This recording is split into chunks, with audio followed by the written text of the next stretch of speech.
Assalomu alaykum hurmatli kuzatuvchilar. Men Fatima Jo'rayeva. Ayni damda Andijon viloyati Baliqchi tumani Oqqo'rg'on mahalla fuqarolar yig'ini 57-uyga keldim. Nega degan savol bo'ladi. To'g'ri, biz murojaatlar bilan ishlaymiz. Anchadan buyon bu uyga ko'chib kirib kelgan oilalar norizo bo'lib bizni chaqirib, iltimos amaliy yordam bering. Yuqori turuvchi organlarga murojaat qilyapmiz. Murojaatlarimiz ijrosi nazorat qilinmayapti va hech qanday ijro qilinmayapti. Nodirbek ismli shaxs quruvchi bu yerda bularga ancha qiyinchiliklar tug'dirib, uylarni tashlab shunday nima qilib ketganligidan norizo va murojaatlar qilganligi va murojaatlari hech kim tomonidan qat'iy o'rganib kelinmayotganligi va dardlarini boshimizga qurilish vaziri, qurilish nazorat inspeksiyasi rahbari va barcha yuqori turuvchi organlarga yetkazishimizni so'rab murojaat qilgandilar. To'g'risini aytsam, uyda aylanib ko'rdim, mana ko'rinishini ko'rib turibsiz. Haligi ota bobomizdan qolgan bir naql bor, usti yaltiroq, ichi qaltiroq deb shunday narsalarni aytsa bo'ladi. Hozir mana ichkarilarga kirib, uyni bir sizlar bilan ko'rib chiqsak. Marhamat. Mana bu uyga e'tibor qarating, mana hali 1 yil bo'lmagan, akt voda qilinganiga, topshirilganiga 1 yil bo'lmagan. O, ko'ryapsizmi sementlarni osilib turganini? Uyning podval qismiga birinchi ishni boshlaymiz, chunki fundament podvaldan boshlanadi va barcha kanalizatsion tizim shu podvalda bo'ladi. Bir ko'raylikchi.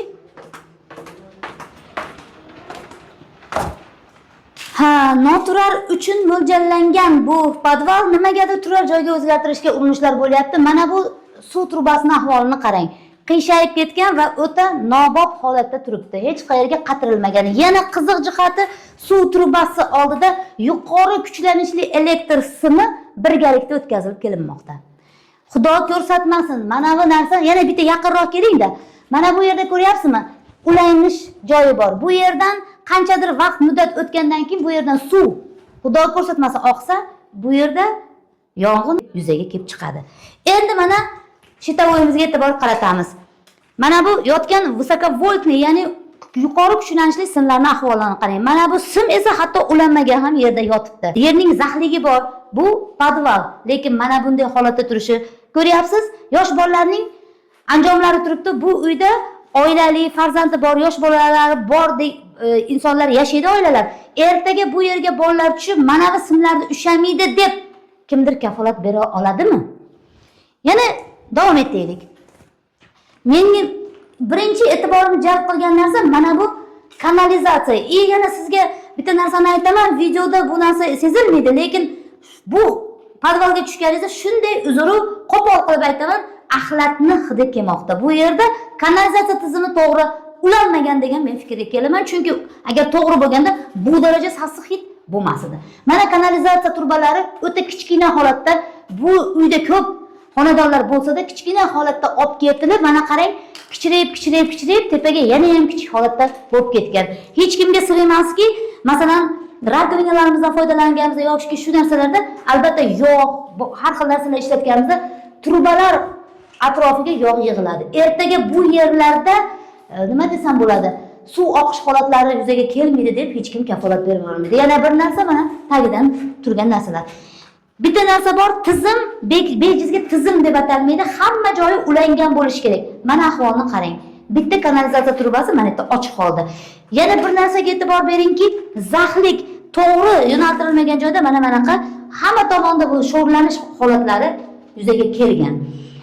Bu joy surishtiruvlarimdan shuni angladimki, bu yer nejiloy, ya'ni yashash uchun, xonadon uchun mo'ljallanmagan podval hisoblangan bo'lsa-da dastlabki loyihalarda, lekin nimagadir quruvchi buni yashash joyiga o'zgartirishga urinish qilmoqda. Sababi yashashga o'zgartirgan. Mana bu shlakobloklarga qarang. Fundamental asosda shlakoblok bilan, shlakoblokda o'rtasidagi zazorlar bilan qandaydir to'siqlar ham qilib ketilgan. Men bu joyda qani poddonlar, qani bir armaturalar, qani plitalar degan savolni bergim kelyapti-yu, nimagadir unaqa narsaga mana o'zingiz bir e'tibor qaratasiz. Mana zaxi yana bir ahvolini ko'ring. Endi mana bu joylarni ko'rdingiz. Mana bu manti yopib qo'ygan, shu tomonda qandaydir suyuqliklar oqib yotibdi. Mana bu trubani qarang, hali bir yil bo'lmay ishlatilishiga plastik truba to'g'ri qayriladi deyishingiz mumkindir.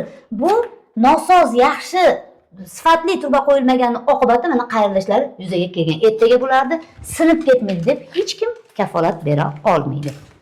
Qarang, mana yana sho'rlanish, hamma joyda sho'r, mana ahvoli mana. Mana bu kanalizatsiya trubasini qarang, boshimiz tepasida oqib ketyapti mana hamma yoqqa. Bu yerlarda ham mana bular aytayman-ku, yashash joyi uchun qilingan holat bo'libdi. Yana menga kelgan ma'lumotlarga asosan bu joylar hatto kadastr qilinishga urinish bo'lib, sotib ham bo'linibdi. Bilmadim buni kim kadastr qilib beryapti ekan. Dastlabki loyihasida, eskiz va ishchi loyihalarida noturar deb mo'ljallangan bino yerto'lasini kim kadastr qilib beryapti ekan, bir ko'rish kerak. Doim ta'kidlab charchamaganman, yuqori kuchlanishli elektr simlari bitta yo'nalishda mana suv quvurlari oldida ketyapti. Ertaga bu xonadonda yashayotgan, bu uylarga kirib kelgan insonlarning, farzandlarimizning, ota-onalarning, shu yerda yashayotgan insonlarning hayotiga tahdid solmaydi deb kafolat beradigan mard bormi? Shartnomalarda va dastlabki loyihalarda mana bu joyda lift bo'lishi ko'zda tutilgan, lekin nimagadir mana lift yo'q, bani qoqib qo'yilgan betga. Aholi esa bundan norizo. Yana bir jihatga qarang. Zina bilan devor o'rtasida katta yoriqlar bor. Ertaga yosh bolalarning oyog'i tushib ketmaydi. To'g'ri, yiqilib ichkariga tushib ketmaydi, lekin oyog'i kirib qolib, hayotiga xavf soluvchi holat yoki bir oyog'ini bir qisib qoluvchi holat bo'lmaydi deb kafolat bormi? Xuddi shunday yoriqlar oxirigacha barcha qavatda mavjud. Mana buni ko'ring, mana bemalol ko'rishingiz mumkin. Devorlarning holatini qarang. Mana simlarning holatini qarang. Mana bu yerga e'tiboringizni qaratsangiz, devorlarning haligi o'zlari o'lchaydigan nimalari bor. Nimadir deb ataladi, shuni qiyshiq holatda yana ish boshlagan holatlari devorlar ichkaridan treshinalar ketmoqda mana. E'tibor bersangiz, shu bu yerda yuqori qavatli uylarda bilasiz 50 dan 60 dan ortiq xonadon bo'lib, inson yashaydi, oilalar yashaydi. Har birida kamida 2 ta yoki 4 tadan bo'lganda ham 300-400 insonning hayoti turibdi. Nimaga quruvchilarimiz bu kabi bee'tibor? Xo'p, quruvchi mana bularni ham qarang. Mana yoriqlar.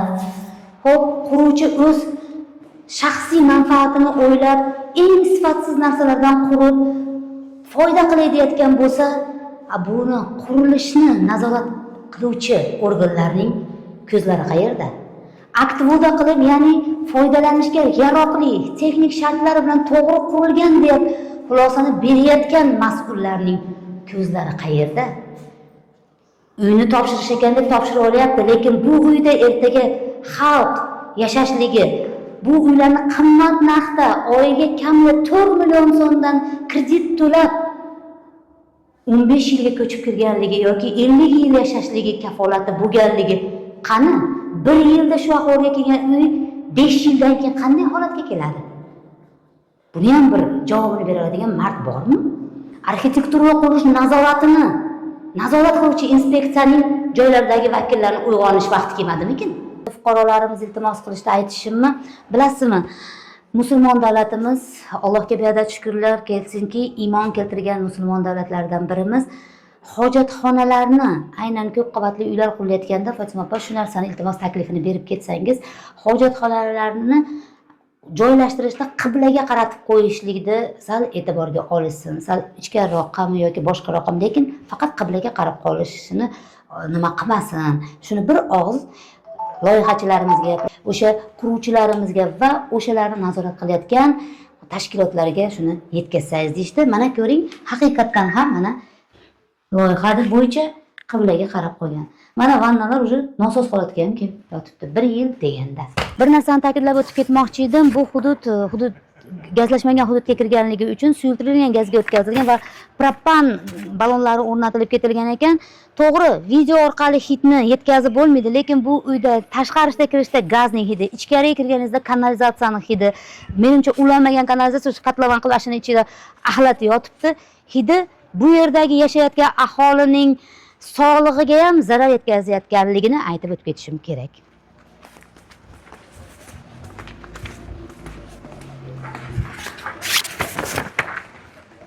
Podvalni ko'rasizmi? Buni teshiklar nima teshik? Qarang, ventilyatsiyani hisobi. Nima bu? Yo'q, ventilyatsiya emasda. Mana ventilyatsiyaga bunaqa turbicha qo'ygan, mana просто yopib qo'ygan, ventilyatsiya qilmagan-da.